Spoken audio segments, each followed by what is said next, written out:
கிறிஸ்து இயேசுவில் பெருமுள்ள ஆரோக்கிய அன்னையின் அன்பு பக்தர்களே,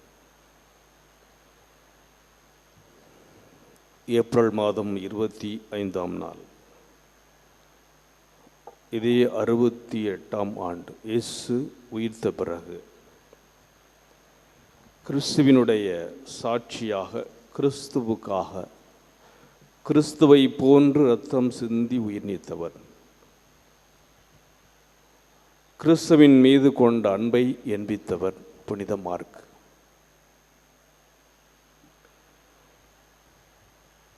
எகிப்திலே அலெக்சாந்திரியாவுக்கு கிழக்கே பசுக்களின் இடம் என்று அழைக்கப்படுகின்ற பொஹாலியா என்ற ஒரு இடம்.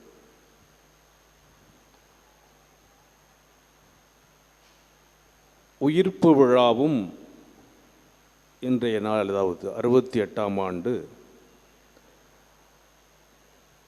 பேகன் கடவுளை வழிபடுகின்ற, பிற கடவுளை வழிபடுகின்ற செராபிஸ் என்ற அந்த கடவுளுடைய விழாவும் ஒரே நாளில் நிகழ்ந்து கொண்டிருந்தது.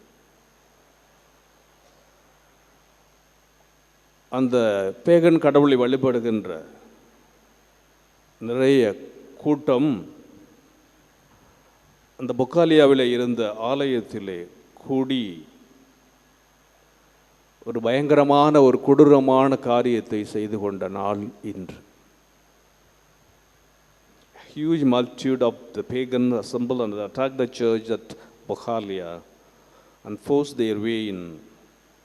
இவங்க என்ன செய்தார்கள் என்றால், ஒரு புனிதமான மனிதர் அந்த ஆலயத்தில் இருந்தவரை பிடித்தார்கள், கட்டினார்கள், ஒரு பெரிய கயிற்றால் கட்டினார்கள். பிறகு அந்த வீதி வழியாக அவரை இழுத்து சென்றார்கள். இழுத்து சென்றது மட்டுமல்ல,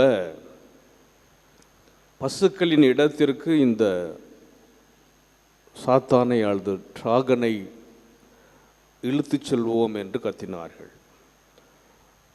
These targeted their chief enemy, a saintly man who was in that church, seized him, bound him with a thick rope, dragged him in the roads and streets, and they cried out, "Drag the dragon to the place of cows."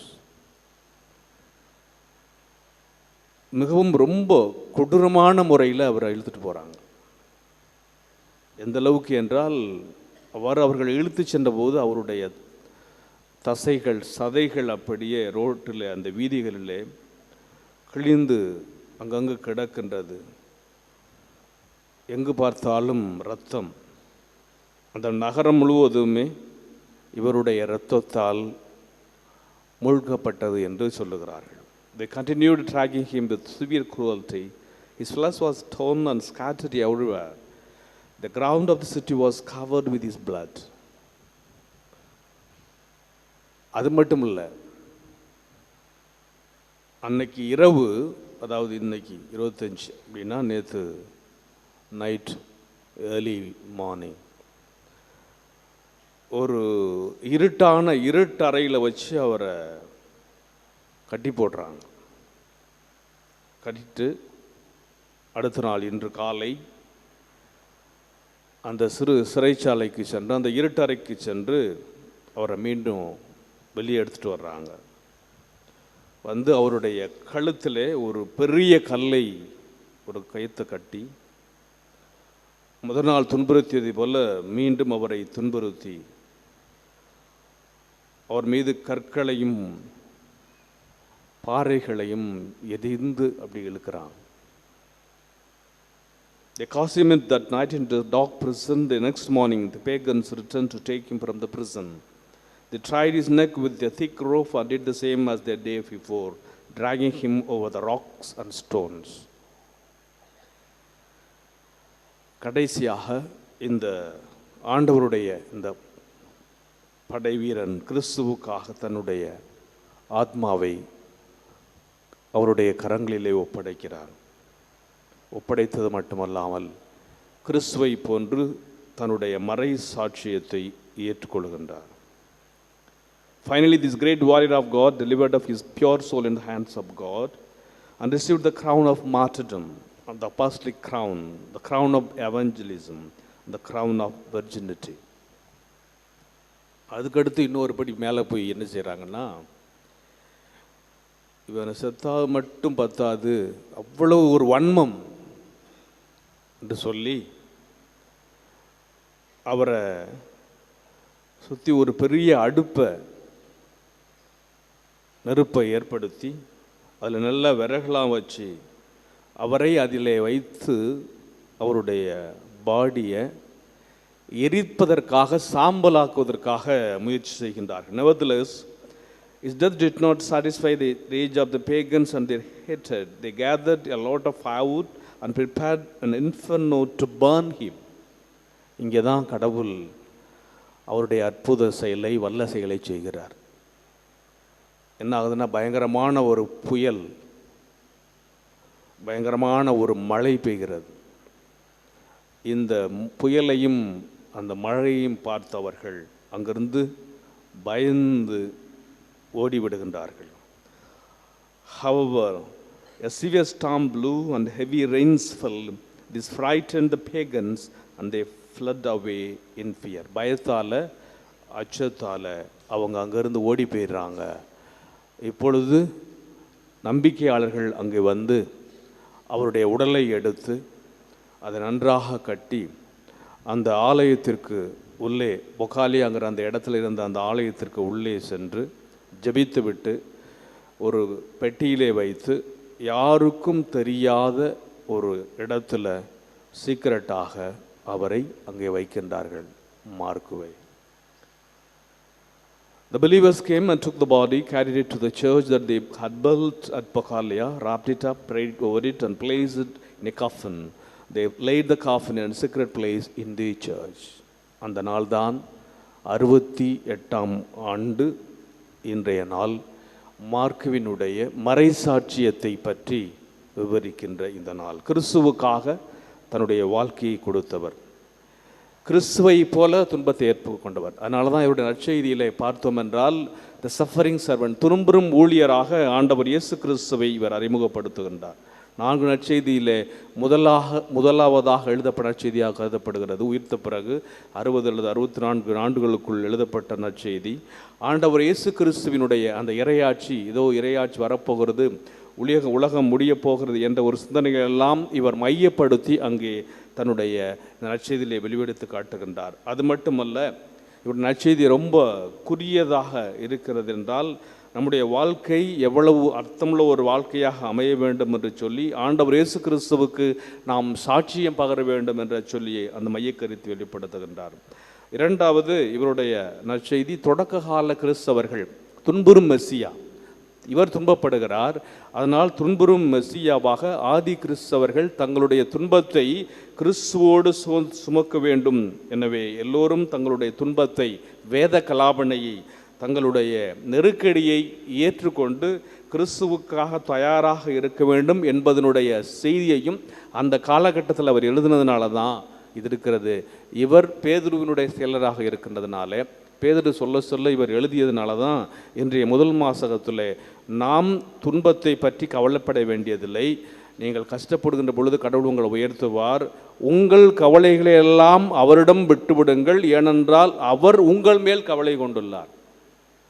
கடவுள் நம்ம மேலே கவலை கொண்டார், எவ்வளோ பெரிய பாக்கியமான நான்கள் என்று மக்கள் துன்பத்தை ஏற்றுக்கொள்ள வேண்டும் என்று சொல்லி சாட்சியமாக தன்னுடைய நற்செய்தியிலே மார்க்கு பதிவு செய்கின்றார். அது மட்டுமல்ல, ஆண்டவர் இயேசு கிறிஸ்துவை மக்களுக்கு அவர் வெளிப்படுத்தும் போது கடைசி வரை அவரை ஒரு மெஸ்ஸியாவாக, துன்புறும் மக்களுக்காக பாடுபடுகின்ற ஒரு மெஸ்ஸியாக அவர் காட்டிக்கொண்டே இருக்கிறார். அதற்கடுத்து இவருக்கும் பேதுருவுக்கும் உள்ள அந்த ஒரு உறவையும், ஏன்னா பேதுருவோடு இவர் கூட இருந்ததுனால இன்றைக்கு நான் டைட்டில் போட்டிருக்கேன் இல்லையா, என் அன்பு மகன் என்று பேதுரே சொல்லப்படுகின்ற அளவுக்கு இவருக்கும் பேதுருக்கும் உள்ள உறவு இருந்தது. அதே நேரத்தில் ஒரு நற்செய்தியிலே பேதுருவினுடைய பலவீனங்கள், பலமுறை அவர் ஆண்டவரை மறுதளிப்பது, பலமுறை தன்னுடைய பலவீனத்தை வெளிப்படுத்துவது, அந்த இயல்பான குணத்தை இவர் வெளிப்படுத்துகின்றார். அதனால்தான் நம்மையே நாம் தாழ்த்துகின்ற போது, கடவுளுக்கு முன்பாக நாம் தாழ்த்துகின்ற போது கடவுள் நம்மை உயர்த்துவார் என்பதனுடைய செய்தியையும், அல்லது நாம் சோர்ந்து போன நேரங்கள், தோல்வியுற்ற நேரங்களிலே நிச்சயமாக நாம் கைவிடப்பட மாட்டோம், ஆண்டவர் நம்மோடு கூட இருப்பார் என்பதை இவர் தன்னுடைய நற்செய்தியிலே படம் பிடித்து காட்டுகின்றார். அது மட்டுமல்லாமல் ஆண்டவர் இயேசு கிறிஸ்துவை யூதாவின் சிங்கம், ஆண்டவர் இயேசு ஒரு சிங்கம், just like lion the gospel of Mark brings out powerfully the life and teaching of Jesus, the mighty lion of Judah, யூதாவின் சிங்கம் என்று ஆண்டவர் இயேசு கிறிஸ்துவை ஒரு துன்புறுகின்ற அதே நேரத்தில் தைரியமாக வலிமையோடு கிறிஸ்து கடவுளுடைய மகனாக இருந்து நம்மை மீட்டெடுத்தார் என்பதையும் மார்ச் நற்செய்தியாளர் இன்றைய இந்த நேரத்தில் நமக்கு நினைவுபடுத்துகின்றார். அந்த மார்க்குவை பற்றி நாம் சிந்திக்கின்ற போது இவர் யாராக இருக்கலாம் என்று நாம் எண்ணி பார்க்கின்ற பொழுது, இன்றைய முதல் வாசகத்தில் சொன்ன என் அன்பு மகன் என்று பேதுரு சொல்லுகிறார். அதே நேரத்தில் இவர் பேதுருவின் சீடராகவும் இருந்திருக்கலாம் என்பது ஒன்று. இரண்டாவதாக, இயேசு பாஸ்காவை ஏற்பாடு செய்ய இருந்தபோது அந்த திருத்தூதர்கள் சென்ற போது தண்ணீர் குடம் சுமந்து சென்றவர் இவர் என்பதும் உங்களுக்கு தெரியும், நற்செய்தியில் வாசிச்சிருப்பீங்க. இவருடைய இல்லத்தின் மேல் மாடியில்தான் இயேசு தன் இறுதி இராவுணவை கொண்டாடினார். கடைசி இராவுணவு இவர் வீட்டுக்கு மேலே தான் கொண்டாடினார் என்பதும், இந்த இல்லத்தின் மேல் அறையில்தான் திருத்தூதர்கள் மேல் தூய ஆவி பொழியப்பட்டது என்பதும், கடைசியாக பாருங்கள், இயேசு இந்த உலகத்துக்கு கடைசியாக உலகம் விட்டு போகிறதுக்கு முன்பாக செய்த கடைசி லாஸ்ட் சப்பர் இவர் வீட்டுடைய மேல் மாடி. பிறகு ஆண்டவர் இயேசு தன்னுடைய பணியை செய்வதற்காக தன்னுடைய திருத்தூதர்களை இங்கே இருங்க, தூய ஆவிகளை பெற்றுக்கொள்ளுங்கள் என்று பெந்தகோஸ்து பெருவிழாவிலே அவர்கள் தூய ஆவி பொழியப்பட்டது இவர் வீட்டில் இருந்து தான். அதுக்கப்புறம் தான் எல்லாரும் ஆவியை பெற்றுக்கொண்டு தங்களுடைய பணியை செய்வதற்காக புறப்படுகள் என்பதும், இயேசு கைது செய்யப்பட்ட போது ஆடையின்றி ஓடி இளைஞர் மார்க் என்பதும், ஓடுறார் இல்லையா, அந்த ஊழியக்காரி கேட்கின்ற பொழுது ஓடிய மார்க் என்பதும், இவருடைய நற்செய்தியே முதலில் எழுதப்பட்ட நற்செய்தி என்பதும் மரபு ஒளி செய்தியாக இருக்கிறது. இரண்டாவதாக, பல நேரத்தில் இவர் தன்னுடைய பயணத்திலே இவர் பவுலோடு போவார், அப்புறம் கொஞ்ச நாள் பிரிஞ்சிடுவார், மீண்டும் பர்னபாவோடு பயணிப்பார். பிறகு கடைசி காலத்தில் பவுலடியார் ரோமிலே சிறைப்பட்டு இருந்த பொழுது அவருக்கு உறுதுணையாக இருந்ததுனால தான் பவுலடியார் என்ன சொல்லுறாரு, என்னுடன் லூக்கா மட்டுமே இருக்கிறார், மார்க்குவை உடனுடன் கூட்டி வா, அவர் திருத்தொண்டில் எனக்கு மிகவும் பயனுள்ளவர். தீமோத்தேயுவுக்கு எழுதிய 2வது திருமுகம் இயல் 4 இறைவாக்கியம் 11 என்று மார்க்குவை பற்றி பவுலடியார் சான்று பகர்கின்றார். அந்த அளவுக்கு இவர் செயல் வீரர். அதனால்தான் ஆண்டவர் இயேசு ஒரு செயல் வீரர் என்பதை தன்னுடைய நற்செய்தி முழுவதுமாக இவர் படம்பிடித்து காட்டுகிறார். ஆண்டவர் இயேசுவினுடைய அவர் எப்போதும் செயல்கள் செய்து கொண்டே இருந்தார். வார்த்தைகள் ரொம்ப குறைவாக இருக்கும், செயல்கள் அதிகமாக இருக்கும். அதாவது மார்க்கு நற்செய்தியில் இயேசு நிறைய நடப்பார், நிறைய நபர்களை சந்திப்பார், நிறைய வல்ல செயல்கள் செய்வார். காலை மாலை என இயேசுவின் வாழ்வு செயல்களால் நிறைந்திருக்கும் என்பதை தன்னுடைய நற்செய்தியிலே இவர் தொடர்ந்து படம் பிடித்து காட்டுகின்றார். அது மட்டுமல்லாமல் இயேசுவுக்கு அதாவது உடனடியாக இவருடைய நற்செய்தியில் ஏறக்குறைய உடனே என்கின்ற சொல்லாடல் மார்க்கு நற்செய்தியில் 41 முறை பயன்படுத்தப்படுகிறது.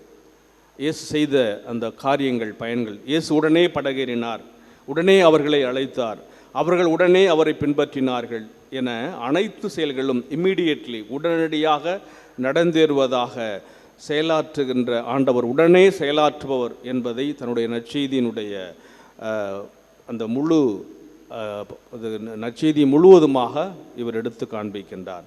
அடுத்தது இவருடைய அந்த style, the writing the gospel, அந்த இலக்கியம் எப்படி இருக்கிறதுனா, கடவுளின் மகனாக இயேசு கிறிஸ்துவை பற்றின நற்செய்தியினுடைய தொடக்கம் என்று இயேசுவை, அதாவது இந்த எவங்கலியும்ங்கிற வார்த்தையை இவர் முதலாக பயன்படுத்தியவர், அந்த இலக்கிய சொல்லை முதலாக பயன்படுத்தியவர் என்று அறிஞர்கள் சொல்லுகின்றார்கள். துன்புறும் மெஸ்ஸியா, த சஃபரிங் சர்வன்ட், ஆண்டவர் இயேசு கடைசி வரைக்கும் தன்னுடைய பாடுகள் பட்டு, எப்படி இவர் ஆண்டவர் இயேசுவை பார்த்ததனால், இயேசுனுடைய உண்மையாக சீடராக இருந்ததனால அந்த பொகாலியாவினுடைய வீதிகளிலே இவர் இழுத்து சட்டப்பட்ட பொழுது இவருடைய உடம்பில் உள்ள இரத்தம் சொட்டி அந்த வீதிகளை இரத்த வெள்ளமாக ஆக்கியதை போல கிறிஸ்துவை ஒரு துன்புறும் மெஸ்ஸியாவாக மக்களுக்கு காட்டுகின்றார். ஆண்டவர் இயேசுவை போல இவர் தன்னுடைய வாழ்க்கையை கிறிஸ்துவுக்காக ஒப்பு கொடுத்ததனால்தான் பேதுரு என் அன்பு மகன் என்று சொல்லுகிறார். பவுலடியார் இவரை போன்று அவ்வளவு தூரம் யார் ஒரு பயனடி, அதாவது நற்செய்தியிலே மிகுந்த பலனளிப்பவர் என்று பவுலடியார் இவரை பார்த்து கூறுகின்றார். எனவே அந்த மார்க்கினுடைய விழாவை நாம் நினைவு கூறுகின்றோம். ஆண்டவர் இயேசுவினுடைய பாடுகளைப் போல இவர்கள் இயேசுவின் மீது நம்பிக்கை கொண்டு கிறிஸ்துவுக்காக தங்கள் இன்னுயிரை தங்களுடைய மறை சாட்சியத்தின் மூலம் கொடுத்ததனால்தான் திரு அவையானது இந்த நாளிலே புனித மார்க்குவினுடைய இந்த மறை சாட்சியத்தை கொண்டாடுகின்றது. ஆண்டவர் இயேசு கிறிஸ்துவை நம்பிக்கையாளர்களாக கொண்டிருக்கின்ற நாம், கிறிஸ்துவனுடைய பிள்ளைகளாக இருக்கின்ற நாம், கிறிஸ்துவை போன்று நம்முடைய வாழ்க்கையில் நாம் சந்திக்கின்ற எந்த ஒரு துன்பமும் துயரமும் நம்மை வாட்ட முடியாது. ஆண்டவர் இயேசு கிறிஸ்துவிடமிருந்து நம்மை பிரிக்க முடியாது. மார்க்குவை போல நாம் இயேசு கிறிஸ்துவை இறுக பற்றி கொள்ளும்போது ஆண்டவருடைய அருளும் வல்லமையும் ஆற்றலும் நமக்கு இருக்கும். நாமும் கிறிஸ்துவுக்கு ஏற்ற அன்பு மகனாக அன்பு மகளாக இருக்க முடியும் என்ற நம்பிக்கைகளை தொடர்ந்து ஜெபிப்போம்.